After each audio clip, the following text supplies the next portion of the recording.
itu pasti mengalami ADHD deh. Ayo coba angkat tangannya di sini. Siapa yang masih suka mendengar kalimat seperti itu? Atau kalian sendiri yang masih berpikir kalau anak yang banyak bergerak, sulit fokus, atau sering memotong pembicaraan orang lain pasti mengalami ADHD. Padahal kenyataannya tidak sesederhana itu. Masih banyak masyarakat yang menganggap ADHD hanyalah perilaku anak yang nakal, kurang disiplin, atau akibat pola asuh yang salah. Padahal, dalam dunia psikologi, ADHD ini merupakan kondisi yang jauh lebih kompleks daripada sekedar anak yang aktif. Nah, di video kali ini aku akan membahas soal apa sih itu ADHD. Sebelumnya, kita kenalan dulu yuk.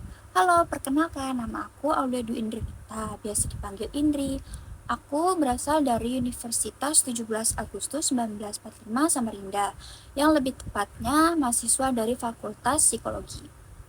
Yuk kita mulai videonya. ADHD itu merupakan singkatan dari Attention Deficit Hyperactivity Disorder. Dalam psikologi, ADHD termasuk gangguan perkembangan saraf atau neurodevelopmental disorder.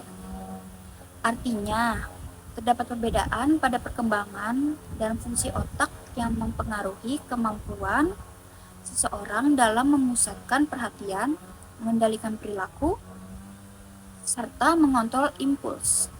Jadi, ADHD ini bukan berarti anak yang malas. Bukan berarti juga anak sengaja membuat keributan, dan bukan juga karena orang tuanya gagal mendidik loh. Nah, salah satu tokoh psikologi yang sering membahas tentang ADHD ini, salah satunya adalah Russell A. Barkley. Jadi, menurut Barkley, inti dari ADHD ini sebenarnya bukan hanya sulit untuk berkonsentrasi loh. Masalah utamanya adalah kesulitan mengendalikan diri, atau disebut behavioral inhibition. Karena kemampuan mengendalikan diri ini berkembang secara berbeda. Anak dengan ADHD seringkali kesulitan mempertahankan perhatian, mengontrol gerakan tubuhnya, maupun menahan keinginan untuk langsung bertindak atau berbicara.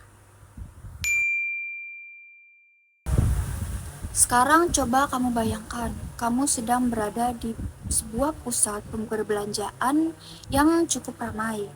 Di sebelahmu ada seorang teman yang sedang berbicara tentang sesuatu yang penting. Awalnya kamu mendengarkan dengan baik, namun tiba-tiba perhatianmu mulai berpindah. Kamu mendengar suara anak kecil yang menangis, musik dari toko di sebelah, suara pengumuman dari pengeras suara, orang-orang yang sedang tertawa, bunyi notification dari ponselmu, hingga aroma makanan dari restoran yang membuatmu mengantuk. Semuanya terasa sama pentingnya, sehingga perhatianmu terus berpindah dari satu hal ke hal yang lain. Akibatnya, kamu mulai kehilangan alur cerita cerita. Kamu berusaha untuk kembali fokus, tapi baru beberapa detik kemudian perhatianmu kembali teralihkan oleh orang yang lewat, lampu toko yang berkedip, atau suara benda yang jatuh di dekatmu. Nah, simulasi tersebut itu dapat membantu kamu untuk membayangkan gimana sih perasaan seseorang yang mengalami ADHD itu, yaitu kesulitan mempertahankan perhatian ketika ada banyak sesuatu di lingkungan sekitar. Namun perlu diingat ya, bahwa ilustrasi sederhana tersebut itu tidak 100% valid, karena pengalaman setiap individu dengan ADHD bisa berbeda-beda, dan simulasi ini tidak menggambarkan keseluruhan kondisi ADHD. Dalam psikologi, salah satu pendekatan yang sering digunakan adalah penguatan positif atau positive reinforcement yang berasal dari teori belajar Skinner.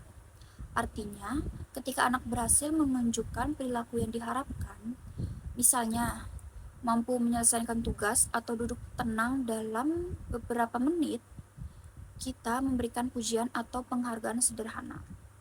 Cara ini umumnya lebih efektif daripada terus-menerus memarahi atau memberi label negatif kepada anak.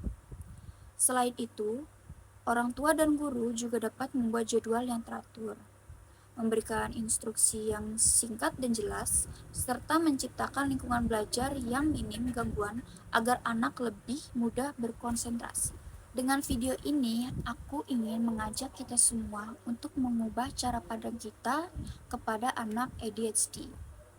Mereka bukan anak yang nakal, bukan anak yang malas, dan bukan juga anak yang tidak bisa berprestasi.